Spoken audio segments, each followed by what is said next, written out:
Hello everyone, this is Defense Politics Asia, and this is the quick update over here at the Siversk Front. So this is Siversk, which is actually a major city that is probably the prime target and objective of the Russian forces over here on this front. This is the Siversk Front. So the Ukrainian forces have been busy further up north in the Crimea front, where they are attacking Zhivlivka and further up at Chervonopopivka. And however, the Russians have been pushing backwards the Ukrainian forces, as the Ukrainian forces is currently being pushed back to just off Dibrova. Let me go nearer. Just off Dibrova, and also the Yampil region here, where they are currently holding up their defense. The Russian forces have been pushing or doing very well. They captured Dibrova, and they are currently moving southward from Crimea, capturing all this forested area along this is Siverskyi Donets River. And the fighting is last reported over here at the opposite side of the river from Serebrianka, which means the Russian forces is actually trying to push towards this region, and where the Ukrainians are holding the last stand before the river. Maybe the Russians are just trying to do a diversionary attack, to pull Ukrainian forces away from Bilohorivka, because should the Russians be able to cross the river into Serebrianka, the Ukrainian forces that is currently fighting over at Bilohorivka region over here will be encircled, which will have to force them to actually do a withdrawal out of Bilohorivka. So currently the Ukrainians do have a strong position over at Serebrianka, and there is also reports of fighting towards Serebrianka from the Russians, but the direction is not very clear.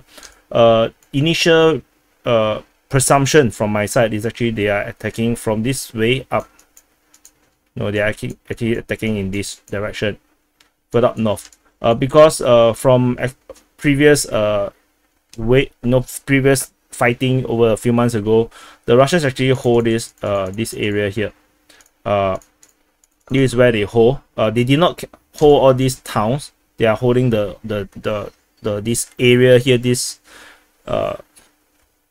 grassland or farmland between all these different settlements. The furthest they went is actually around here. There's a small hilly region here, which definitely the Ukrainians are holding up a very strong defense around this region, overseeing the entire valley around here. The Russians currently are doing a major Siversk offensive. This is the Siversk Front, right? So they are actually currently pushing Bilohorivka.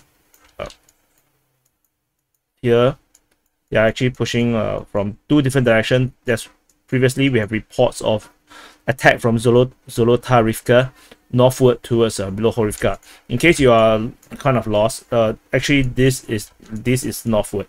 This is northward. So as you can see this one here. So at Verkhnkamyanske, the Russians are also attacking towards the town, where the Ukrainians are currently holding up a defense over here at Verkhnokamyanske.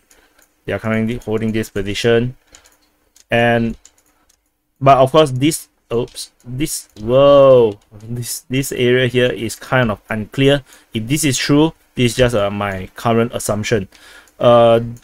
The most fiercest fighting is actually over here at Bilohorivka and Spirne. Previously, we have reports that the Russians have captured Spirne, but this is inaccurate. Currently, the Russians are holding the eastern side of the Spirne, whereas the Ukrainians are actually holding the western side.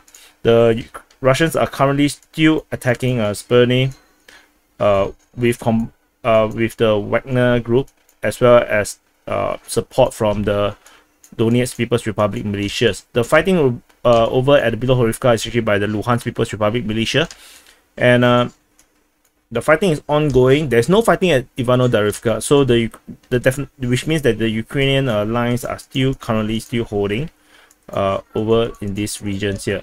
The fighting over at Bilohorivka is also pretty intense. The Russians have been attacking this region, and they have actually captured Bilohorivka as per announced by the Russian Defense Ministry.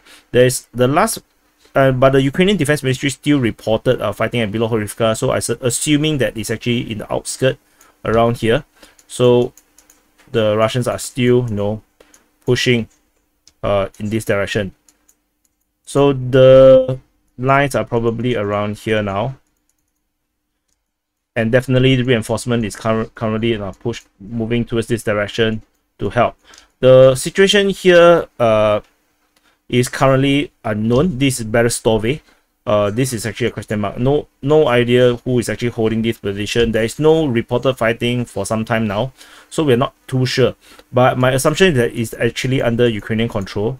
So it's probably like this, whereas the Russians are actually, just going around it.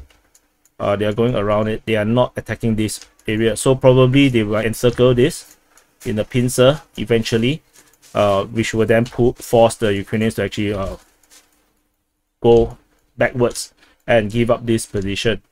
Sometimes we do have reports of fighting over at Verkhnokamyanske. Sometimes this happens.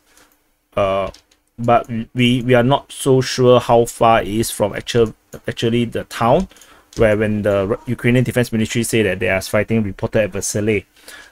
Here is actually Yakovlivka region, where the Russians are actually also pushing, but I listed this location as under the Bakhmut front, so this is not part of the Siversk front. And so the primary objective, as previously mentioned, is actually Siversk.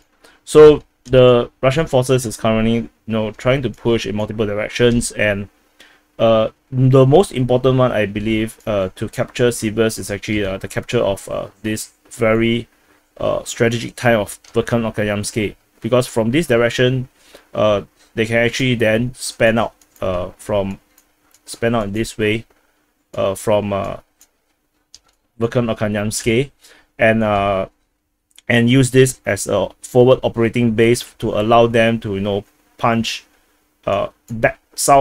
punch behind Serebrianka to capture the high ground around here, and to force the Ukrainian retreat from Serebrianka, and also from this entire line around here. So the Verkhnkamyanske has been extremely hard to capture. It reminds me of Pervomaiske over at the Pisky region, where it's also a very long settlement. And I haven't, there was rumors of this capture months ago. Then it turned out to be not accurate. It's actually the capture of a much smaller town over here called Verkhnkamyanske. So Verkhnkamyanske so far have never been captured by the Russian forces. So we will definitely have to watch this location, because this is so strategically important. And I said, should they capture this, they can actually fend into the rear of Ivano Darivka, and then the forces over here will be in deep trouble. So then they will also have to do their own retreat, which is why this position is likely to be heavily reinforced. I believe that Ukrainian forces is definitely streaming into this town to make sure that this hold.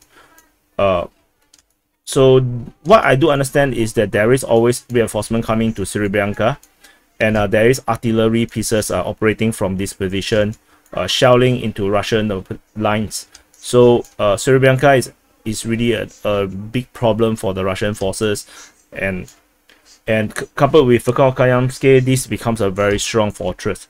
How the Russians going to penetrate and defeat this is probably maybe the fighting from the Dibrova direction, the Crimea direction, might actually be the key to actually distract the Ukrainian forces. If they are able to cross, which is actually highly dangerous given the experience of Russian forces crossing river over at Hryhorivka, which is turned out to be a massive disaster. We will see whether the Russians will dare to try it again. And further south, this region is less tricky. The most likely objective of the Russian forces is actually to capture maybe Vasily, to hold a line here, and hold the line along the railway all the way to this position, so that they can actually push the front line forward to this line, and that will actually give them a pretty secure line to wage another new phase of war against this entire chain of settlements. This is definitely going to be another one hell of a few months to capture, from Rodoslivka to Perezhny to Kuzminivka and Zenivka. So these regions will be really problematic because they are one whole chain. Also very similar to what is happening over at the western side of Donetsk city, where the Marinka is. It's also similar to this kind of situation where there's actually a whole chain, or you can actually reference Velika Novosilka region, which is also a chain of settlements along a river. So usually these kind of settlements are very hard to break as well. So we shall see how this goes along.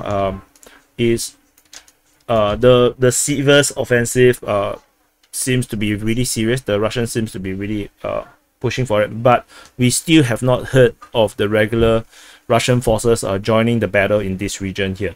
So it's purely fought by militias and Wagner, the mercenaries. So should regular Russian forces join the battle, this is going to be a pretty serious problem. But with the fall of Bilohorivka, this might be a sign that the Ukrainian forces is really struggling to cope with the fighting in this region now, and we believe we will see more reinforcement to this front. And that's all for the quick update over at the Siversk Front. We haven't talked a lot about Siversk, so hope this helps. We didn't it's not some crazy lines going to hundreds of kilometers behind. It's merely within not a very long distance. This is from Siversk. As you can see, this is only 3 kilometers. So from Siversk to the front line is only merely 10 kilometers around there. So this is not a very large place, or the large front that we're talking about. So everything is very tight. So I hope this is interesting to you, and please do subscribe, and I'll see you in the next update.